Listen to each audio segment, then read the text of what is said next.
ආයිබෝන් දුවේ පුතේ. එහෙනම් අද අපේ පාඩම වෙන්නේ ඉල්ලුම වෙනස් වීම. මීට කලින් අපි කතා කරා ඉල්ලුම් ප්‍රමාණය වෙනස් වීම කියන කාරණාව. ඉල්ලුම් ප්‍රමාණය වෙනස් වීම. ඉතින් ඔයාලට ආයෙ මතක් වෙන්න මං ඉල්ලුම් ප්‍රමාණය වෙනස් වීම ගැන දේවල් කිහිපයක් කියන්නම්. මේ ඉල්ලුම් ප්‍රමාණය වෙනස් වුණා කියලා කියපුවම වෙනස් වෙනවා කියනකොට බලපාන්නේ සලකා බලන භාණ්ඩයේ මිල. සලකා බලන භාණ්ඩයේ මිල වෙනස් වුණාම ওই මිල වෙනස් වීම කියන එක මිල අඩු හෝ වැඩි විය හැකි. ඒට අනුරූපව එහෙම නැත්නම් මිල වැඩි වෙනකොට ඉල්ලුම් ප්‍රමාණය අඩු වෙන එකත් ඒ කියන්නේ සලකා බලන භාණ්ඩයෙන් පාරිභෝගිකයා මිල දී ගන්න ප්‍රමාණය අඩු වීමත් මිල අඩු වෙනකොට පාරිභෝගිකයා ඒ අදාළ භාණ්ඩයෙන් අපි කියන සලකා බලන භාණ්ඩයෙන් මිල දී ගන්න ප්‍රමාණය වැඩි කරනවා කියන කාරණාවලත් තමයි අපි කියන්නේ මේ ඉල්ලුම් ප්‍රමාණය වෙනස් වෙනවා කියලා.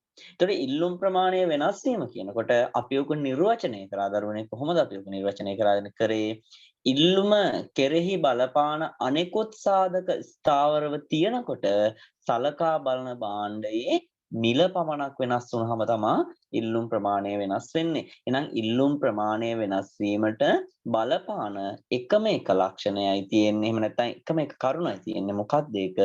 සලකා බලන භාණ්ඩයේ මිල. ඒතර මේ ඉල්ලුම් ප්‍රමාණය වෙනස් වීම කියන කාරණාව අපි වක්‍රයකින් නිරූපණය කරනකොට අපි ඉල්ලුම් වක්‍රය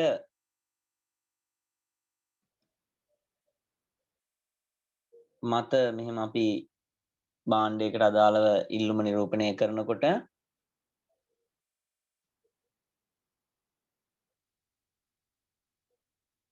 ඉල්ලුම් වක්‍රය මත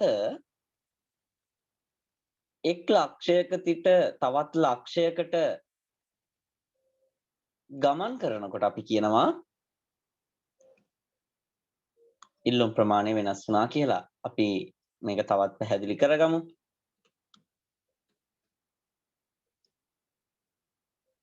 මිල රුපියල් 5 තියෙනකොට අපි හිතමු ඉල්ලුම මෙන්න මේ ආකාරයෙන් තියෙන කියලා. මිල රුපියල් 5 ඉඳන් රුපියල් 15 වෙනකොට නැත්නම් රුපියල් 10යි කියලා මිල වැඩි වෙනකොට ඉල්ලුම් ප්‍රමාණය මොකද වෙන්නේ දරුවනේ?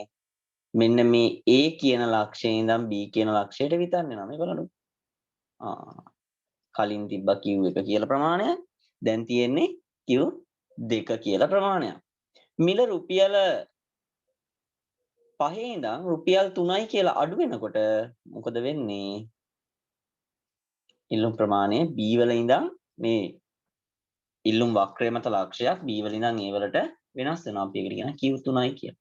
එහෙනම් හොඳට මතක තියාගන්න ඉල්ලුම් ප්‍රමාණය වෙනස් වීම කියන කාරණාවේදී අපි මේක කොහොමද වෙනස් වුනේ? කියන්නේ ඉල්ලුම් ප්‍රමාණයද හරියට වෙනස් වුනේ කියලා හොයාගන්න මේ සලකා බලන භාණ්ඩයේ මිල නම් වෙනස් වෙලා තියෙන්නේ. එහෙනම් අපිට අද කතා කරන්න තියෙන්නේ මේ ඉල්ලුම වෙනස් වීම ගැන. මම අර කලින් දෙයක් ඔයාලට මතක් කළේ.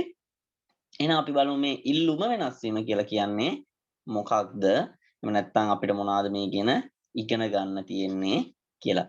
ඉතින් දරුවනේ අපි ඉල්ලුම වෙනස් වෙනවා කියනකොට මූලික වශයෙන් දැනගත යුතු දෙයක් තමයි අපි ඉල්ලුම් ප්‍රමාණය වෙනස් වෙද්දී අපි දන්නවා ඉල්ලුම් වක්‍රය, ඊට පස්සේ ඉල්ලුම් ලේඛනය, ඊට පස්සේ ඉල්ලුම් සමීකරණය කියන මේ ත්‍රිත්වය එහෙම නැත්නම් ඉල්ලුම් නීතිය ප්‍රකාශ කරන ක්‍රමය එහෙම නැත්නම් ඉල්ලුම් නීතිය ඉදිරිපත් කරන මේ ආකාර තුන මුළුමනින්ම වෙනස් වුණේ නැහැ. නමුත් ඉල්ලුම වෙනස් වෙනවා කියලා කියපම දරුවනේ මේ ඉල්ලුම් ලේඛනය, ඉල්ලුම් වක්‍රය සහ ඉල්ලුම් සමීකරණය කියන එක මුළුමනින්ම වෙනස් වෙනවා.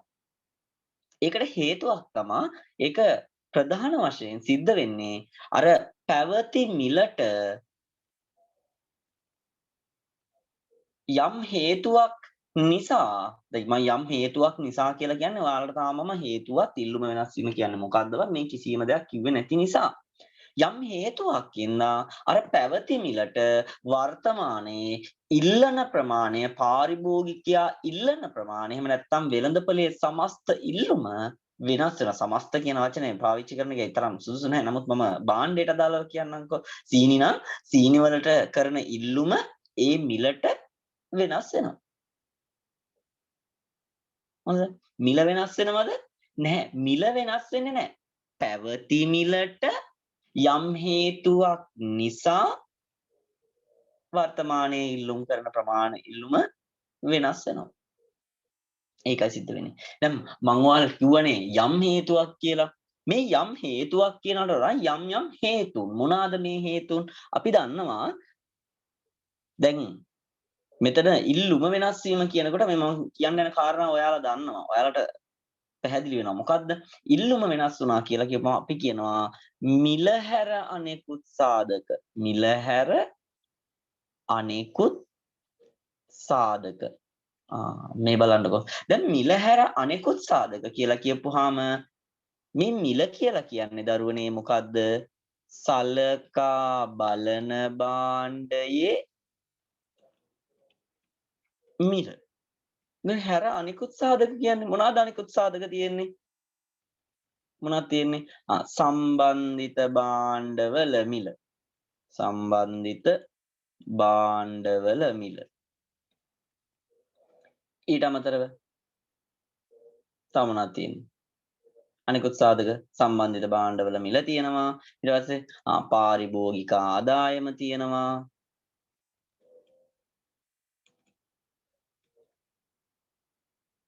පාරිභෝගික වරණය එහෙම නැත්නම් අපි කියන පාරිභෝගික රුචිය ඊට පස්සේ අනාගත අපේක්ෂා රස අනිකුත් සාධක වගේ දේවල් ටිකක් මේ තියෙනවා වෙනත් සාධක නේ. ඉතින් මෙන්න මේ මිල හැර ඉල්ලුමට බලපාන අනිකුත් සාධක ටික වෙනස් වුණොත් මොකද්ද වෙනස් වුණා කියලා අපි කියන්නේ මේ වෙනස් වෙන්නේ මෙන්න මේ ටික වෙනස් වුණොත් වෙනස් වෙන්නේ කාවද? මෙන්න මෙයාවයි වෙනස් වෙන්නේ. හරි. අනෙකුත් සාධකයක වෙනස් වීමක් කරුණු කොටගෙන ඉල්ලුම් වක්‍රයක් නම් දරුවනේ ඉල්ලුම් වක්‍රය මොකද වෙන්නේ? ඉල්ලුම් වක්‍රය මුළුමනින්ම විතන්නනවා. ඉල්ලුම් වක්‍රය මුළුමනින්ම විතන්නනවා කියලා කියන්නේ ඇයි අපි? අලුතෙන් ඉල්ලුම් වක්‍රයක් හට ගන්නවා. එතකොට මේ ඉල්ලුම වෙනස් වුණා කියලා කියපුවාම දුව පුතේ ඉල්ලුම වෙනස් වීම කොටස් දෙකයි. හොඳ. එක්කෝ ඉල්ලුම වැඩි වෙනවා. ඉල්ලුම වැඩි වේ. එහෙම නැත්නම් ඉල්ලුම අඩු වේ. එක්කෝ ඉල්ලුම වැඩි වේ. එහෙම නැත්නම් ඉල්ලුම අඩු වේ. ඉල්ලුම වැඩි වෙන්නේ එහෙම නැත්නම් ඉල්ලුම අඩු වෙන්නේ කවුරු හින්දාද? මේ අපි කතා කරන අනෙකුත් සාධක. මෙයාලගේ හැසිරීම අනුව මිල වෙළඳපොලේ අපේ සලකා බලන භාණ්ඩේ මිල වෙනස් වෙන්නේ නැතුව ඒ භාණ්ඩේ ඉල්ලුමට බලපාපු අනෙකුත් සාධකයක් වෙනස් වුණොත් ඒ අපි කියන්නේ සම්බන්ධිත භාණ්ඩවල මිල සම්බන්ධිත භාණ්ඩ කියලා මොන භාණ්ඩ වර්ග දෙකක් තියෙනවා නේද? ආදේශක භාණ්ඩ තියෙනවා අනුපූරක භාණ්ඩ තියෙනවා. පාරිභෝගිකයාගේ ආදායම වෙනස් වුණොත් පාරිභෝගිකයාගේ කැමැත්ත ආශාව රුචිය වෙනස් වුණොත් වරණය තේරීම ඔය කියන දේවල් වෙනස් වුණොත් එන අනාගත අපේක්ෂාවන් වෙනස් වුණොත් දේශපාලන නෛතික ඔය වගේ හේතුන් මත සලකා බලන භාණ්ඩේ ඉල්ලුම වැඩි අඩු වෙන්න පුළුවන්. ඉල්ලුම වැඩි අඩු වෙන්න පුළුවන්. හරි. එහෙනම් අපි ඉල්ලුම වෙනස් වීමකදී කියනවා පුතේ මේ ඉල්ලුම් වක්‍රය මුළුමනින්ම විතන් වෙනවා. එහෙම නැත්නම් අලුතෙන් ඉල්ලුම් වක්‍රයක් ව්‍යුත්පන්න වෙනවා. අලුතෙන් ඉල්ලුම් ලේඛනයක් අපිට ගොඩනගන්න වෙනවා. ඔන්න ඉල්ලුම වෙනස් වීම. දැන් ඉල්ලුම් ප්‍රමාණය ගැන චුට්ටක් කල්පනා කරමු. ඉල්ලුම් ප්‍රමාණය වෙනස් වුණා කියලා කියපුවම මිල වෙනස් වුණාම අනිකුත් සාධක ස්ථාවරයි. ඔන්න ඉල්ලුම් ප්‍රමාණය වෙනස් වෙනවා.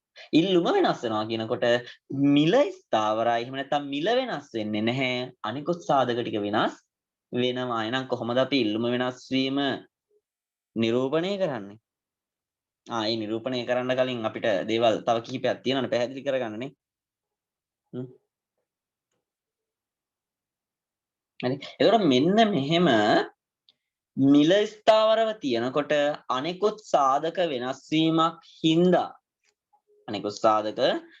වීමක් හින්දා ඉල්ලුම සම භාණ්ඩයට අදාළ සමස්ත ඉල්ලුම දරුවනේ වෙනස් වෙන්නේ යම් නිශ්චිත කාලයක් දක්වා පමණයි අපි කතා කරන්නේ යම්කිසි කාල සීමාවක් තුල පමණයි. ඒ කාල සීමාවෙන් එහාට පැනනොත් සමහර විට භාණ්ඩේ මිලත් වෙනස් වෙන්න පුළුවන්. එතකොට අපිට හරියටම කියන්න බෑ දැන් සලකා බලන භාණ්ඩේ මිලත් වෙනස් වෙලා අනිකුත් සාධකත් වෙනස් වෙලා. එතකොට අපිට කියන්න බෑ ඉල්ලුම් ප්‍රමාණයද වෙනස් වුනේ ඉල්ලුමද වෙනස් වුනේ කියලා. ඉතින් මේ යම් නිශ්චිත කාලයක් තුල තමයි මේ දේ සිද්ධ වෙන්නේ කියන එකත් මතක තියාගන්න. හොඳ. එහෙනම් අපිට ලියා ගන්න දේවල් කීපයක් තියෙනවා දරුවනේ මේ ඉල්ලුම වෙනස් වීම කියන එක. ඉල්ලුම වෙනස් වීම ඒ යටතේ ලියා ගන්න මොකක්ද? අපි ලියනවා ඉල්ලුම වෙනස් වීම යනු ඉල්ලුම් වක්‍රය මුළුමනින්ම විතැන්වීමකි. ඉල්ලුම වෙනස් වීම යනු ඉල්ලුම් වක්‍රය මුළුමනින්ම විතැන්වීමකි. එනම්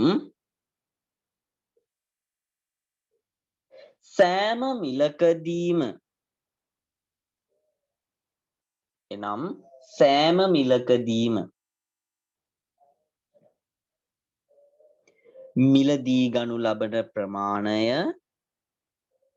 මිලදී ගනු ලබන ප්‍රමාණය වෙනස් වීමකි.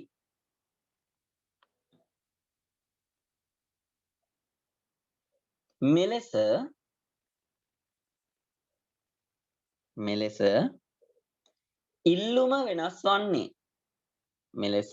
ඉල්ලුම වෙනස් වන්නේ යම් නිශ්චිත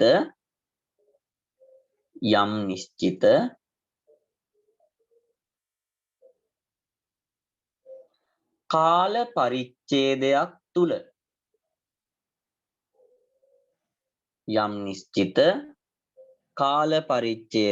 තුල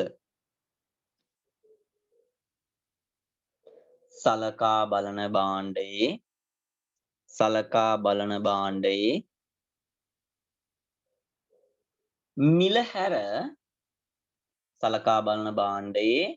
මිල හැර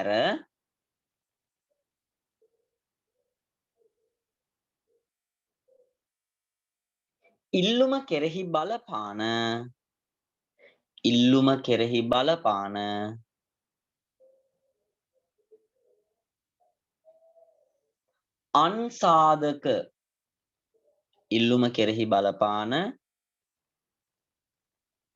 අන්සාධක කියලා ලියා ගන්න එපා. අපි ලියමු ඉල්ලුම කෙරෙහි බලපාන අනෙකුත් සාධක වෙනස් වීම නිසාය. ඉල්ලුම කෙරෙහි බලපාන අනෙකුත් සාධක වෙනස් වීම නිසාය.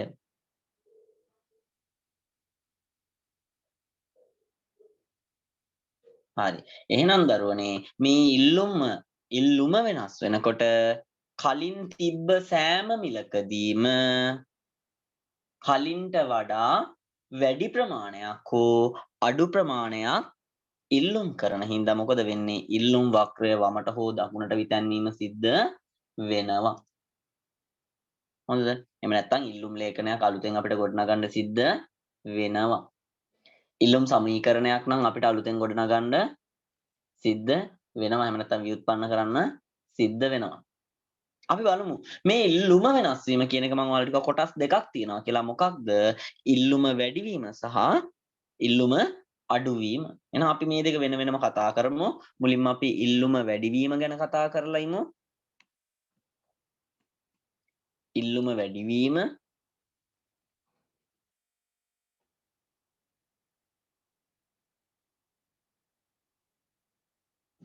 හරි. එහෙනම් ඉල්ලුම වැඩිවීම කියලා කියන්නේ අපි ඔන්න එහෙනම් අපිට මේකටත් ලස්සන නිර්වචනයක් ගොඩනගා ගන්න පුළුවන් කොහොමද? සලකා බලන භාණ්ඩයේ. ඉතින් අපි එහෙම පටන් ගන්නවා කොහොමද? සලකා බලන භාණ්ඩයේ මිල හැර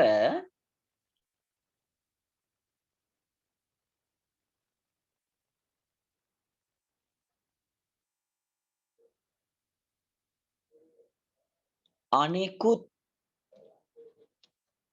ඕනෑම සාධකයක් හෝ සාධක කිහිපයක්.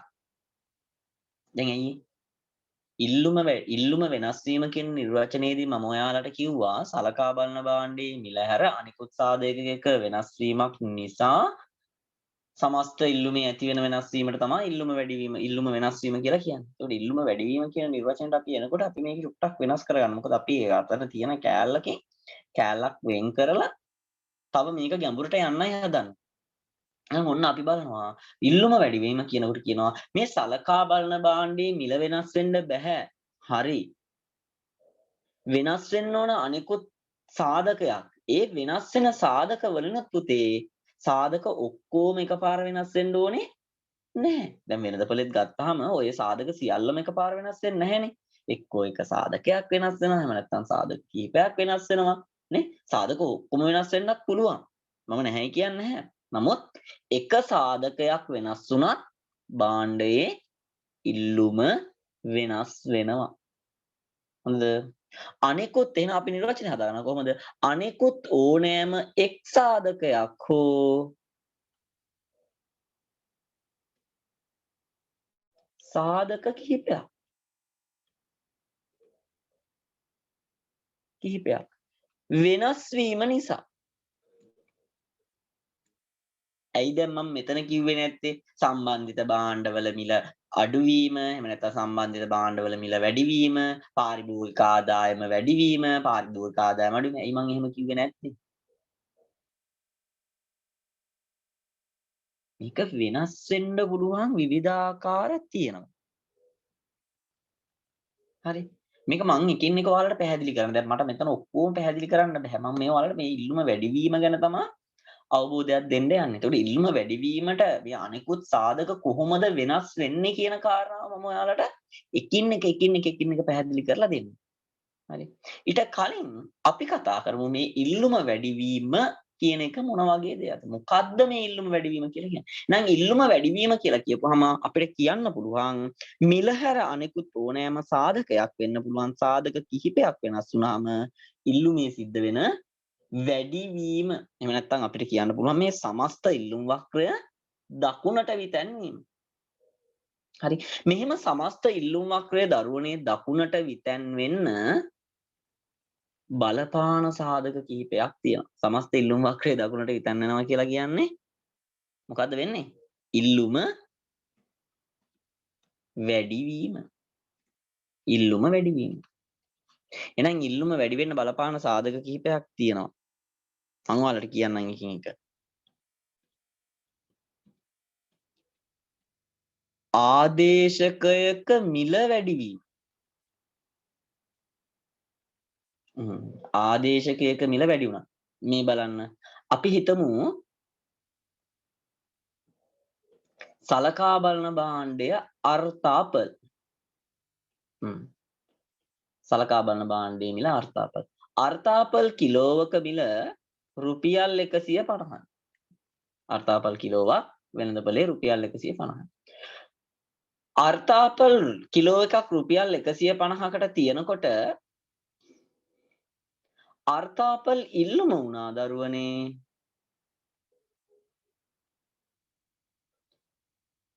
කිලෝ 20ක්. කිලෝ එකක් රුපියල් 150කට තියෙනකොට කිලෝ 20ක් මිනිස්සු ඉල්ලුම් කරා. අර්ථාපල් වලට ආදේශකයක් තමයි බතල. ආදේශකයක් බතල. හරි. මේ බලන්නකො. ඔන්න බතල කිලෝවක මිල වෙනස් වෙනවා රුපියල් 200 ඉඳලා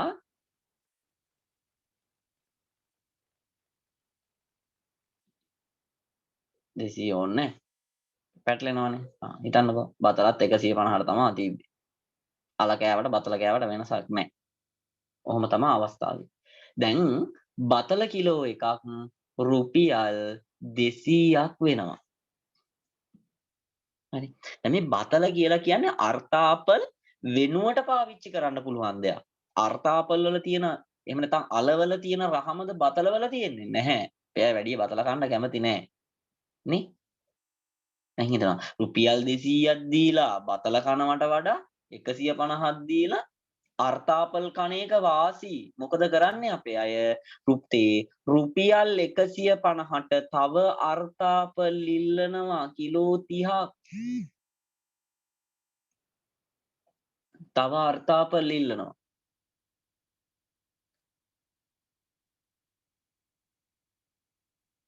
මොකද වෙන්නේ?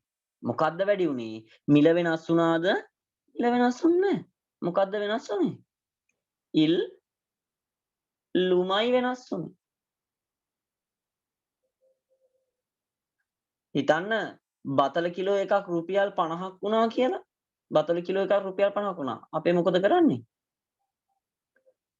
බතල ඉල්ලුම කිලෝ 5ක් අල්ට්‍රාපල් ඉල්ලුම කිලෝ 5ක් කරන ඇයි? කට්ටිය බතල කන්න ගියා.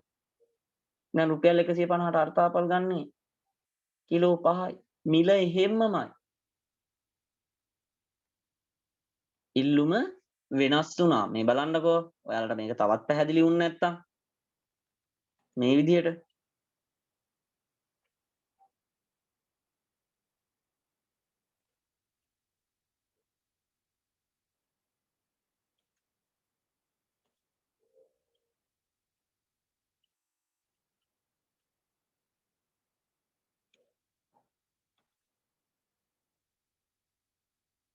අපි මේ විදිහට ඉල්ලුම් වක්‍රයක් ඇඳගමු. මේ තියෙන අර්ථාපල් ඉල්ලුම් වක්‍රය. රුපියල් 150ක් කියනකොට අර්ථාපල් කිලෝ 20ක් ගත්තා. හරි. බතල මිල රුපියල් 200 මේ ආදේශකයේ මිල වැඩි වුණාම මම ඔයාලට මෙතන අඩුවීමක් කියලා දීලා නේද ළමයි? කමක් නැහැ. වැඩි වීම විතරනේ. අමතක වුණා. ඉස්සරහට ඕන වෙනවනේ. මතක තියාගන්න ඉන්නකො. වැඩි වීම විතරක් අපි කතා කරමු ඈ. හරි. එතකොට දැන් මේ බතල මිල වැඩි වුණාම බතලයි අර්ථාපලුයි ගත්තාම මේ 150යි 200යි. එතකොට මිනිස්සුන්ට තේරෙනවා මිල දිහා බලපුවාම අනේ අර අර්ථාපල් කණේක වාසිය අපි බතල කනවට අපෝ මොනවාද මේ කාලා තියෙන මෙච්චර කල් රහක් නැති දෙයක් මේ කාලා තියෙන්නේ කියලා මෙයාලා මොකද කරන්නේ? අර්ථාපල් මිලදී ගන්නවා. එහෙනම් 150ට අර්ථාපල් මිලදී ගන්න ප්‍රමාණය මොකද වෙන්නේ? කිලෝ 30කින් වැඩි වෙනවා. තව කිලෝ 10කින් වැඩි වෙනවා. මේ වැඩි වෙනවා. ඉතින් අර මිලම තමා ප්‍රමාණය වෙනස් වෙනවා. මේ අලුතෙන් මොකද්ද වෙන්නේ? වක්‍රයෙන් පිටත. එතකොට වක්‍රය මොකද වෙන්නේ? වක්‍රය දකුණට විතැන් වෙනවා. මෙන්න වක්‍රය දකුණට විතැන් වෙනවා. මෙන්න මේකයි සිද්ධ වෙන්නේ.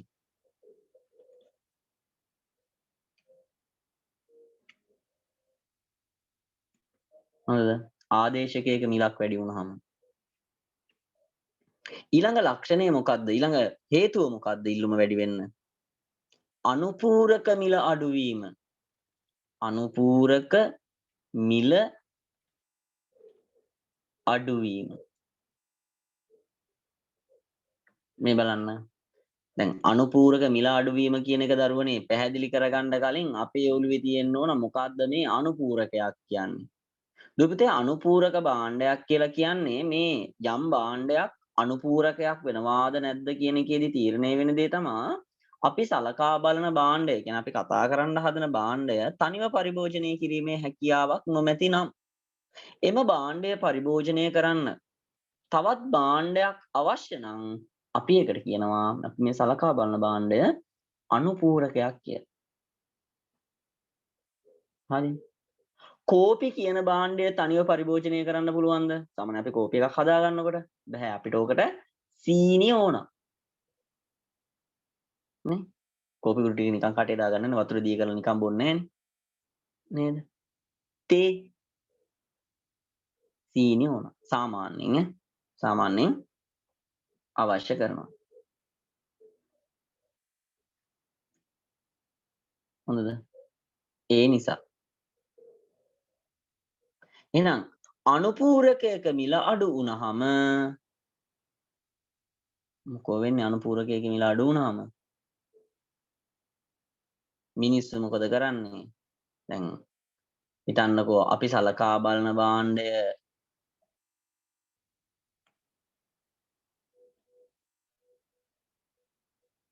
තේ කියලා. තේ තමා සලකා බලන භාණ්ඩ. අනුපූරකය සීනි. සීනි මිල අඩු වෙනවා. තේ සඳහා තියෙන ඉල්ලුම වැඩි වෙනවා කියන කාරණාවයි මෙතනදී කියන්නේ. ඇයි තේහෙකට දාන සීනි ප්‍රමාණයක් තියෙනවනේ දරුවනේ. එතකොට දවසට තේ එකක් බිව්වනම් සතිය යන තේ සීනි ප්‍රමාණයක් තියෙනවා. තේ පරිභෝජනයත් එක්කම සීනිත් පරිභෝජනය කරනවා. දෙන්නම එකට පරිභෝජනය කරන්න. එතකොට තේ පරිභෝජනය වැඩි වෙනවා සීනි පරිභෝජනය අඩු වුණාම. දැන් වර්තමානයේ වෙලා තියෙන දේ බලන්නකො පෙට්‍රල් කියන දේ තනියම පාවිච්චි කරන්න බෑනේ.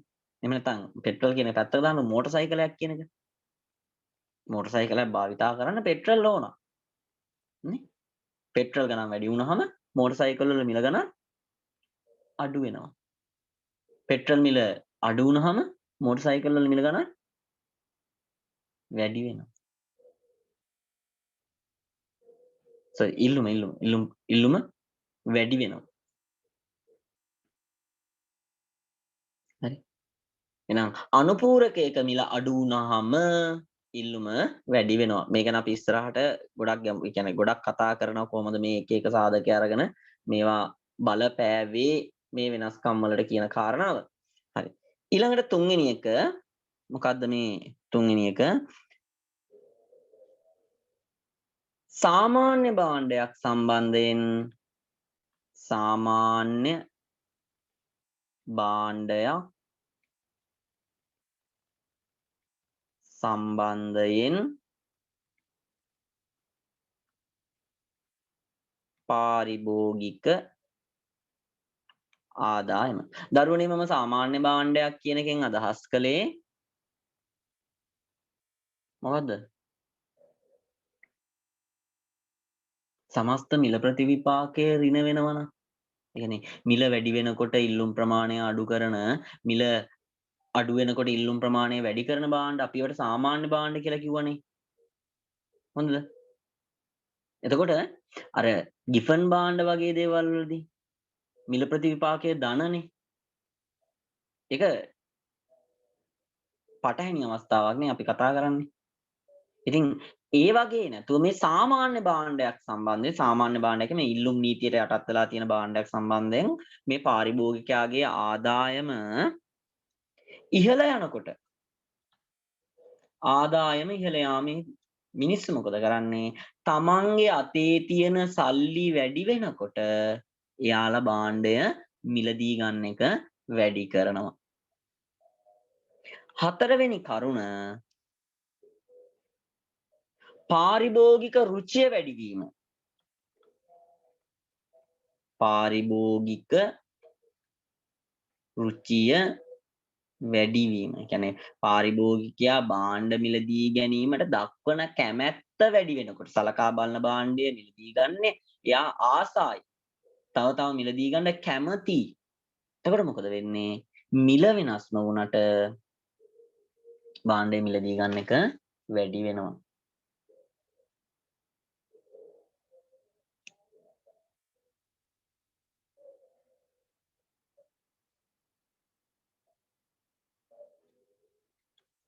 දැන් සාමාන්‍ය භාණ්ඩ ගැන අපි කතා කරානේ. බාල භාණ්ඩ මතකයි. මම අතනත් ඔයාලට මතක් කළා. බාල භාණ්ඩ සම්බන්ධයෙන් හොඳද? පාරිභෝගිකයාගේ ආදායම මොකද වෙන්නේ?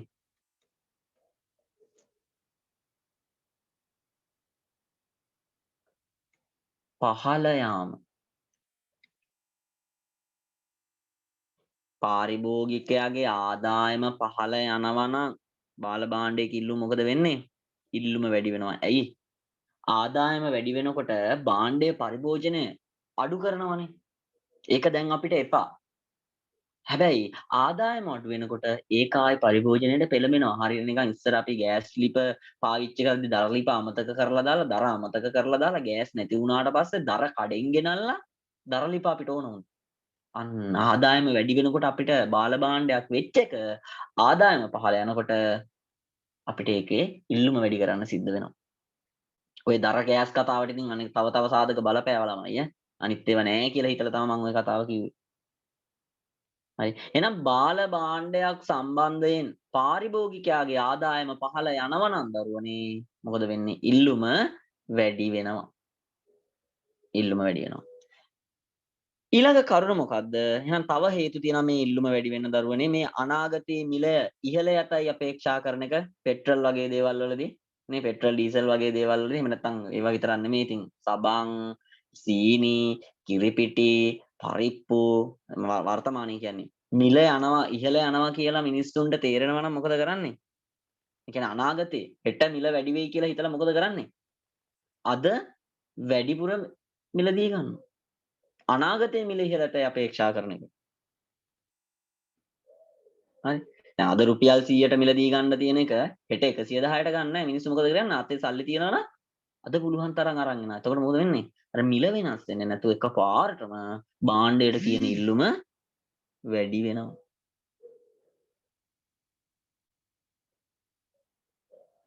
ඊළඟට දරුවනේ මේ භාණ්ඩයක් මිලදී ගන්න මේ වෙළඳපළයක සිටින ගැනුම්කරුවන් සංඛ්‍යාව වැඩිවීමකදීත් මොකද්ද වෙන්නේ? භාණ්ඩයේ සලකා බලන භාණ්ඩයේ ඉල්ලුම වැඩි වෙනවා. දැන් අර්තාපල් කිලෝ එක ගානේ ගැනුම්කරුවන් 100ක් ඉන්න අවස්ථාවක මිලදී ගන්නේ කිලෝ 100යි. ගැනුම්කරුවන් 200ක් ඉන්නවනම් මෙයාලා කිලෝ එක ගානේ මිලදී ගන්නකොට කිලෝ 200ක් අරගෙන යනවා. රුපියල් 150ට ගැනුම්කරුවෝ 100ක් ඉන්නකොට කිලෝ 150ක් අරන් ගියා. ගැනුම්කරුවෝ 200ක් ඉන්නකොට රුපියල් 150ට කිලෝ 200ක් අරගෙන යනවා. මිල වෙනස් වුණේ නැහැ. ඔන්න ඉල්ලුම වෙනස් වුණා. හරිද? එහෙනම් මෙන්න මේ කරුණු ටික ලියා ගන්න දරුවනේ මොනවාද? ආදේශකයක මිල වැඩිවීම, අනුපූරකවල මිල අඩුවීම, සාමාන්‍ය භාණ්ඩයක් සම්බන්ධයෙන් පාරිභෝගිකයාගේ ආදායම ඉහළ යාම, බාල භාණ්ඩයක් සම්බන්ධයෙන් පාරිභෝගික ආදායම පහළ යාම, පාරිභෝගික රුචිය වැඩිවීම, අනාගතයේ මිල ඉහළ යතැයි අපේක්ෂා කිරීම, ඊළඟට ගැනුම්කරුවන් සංඛ්‍යාව වැඩිවීම. ගැනුම්කරුවන් සංඛ්‍යාව වැඩිවීම.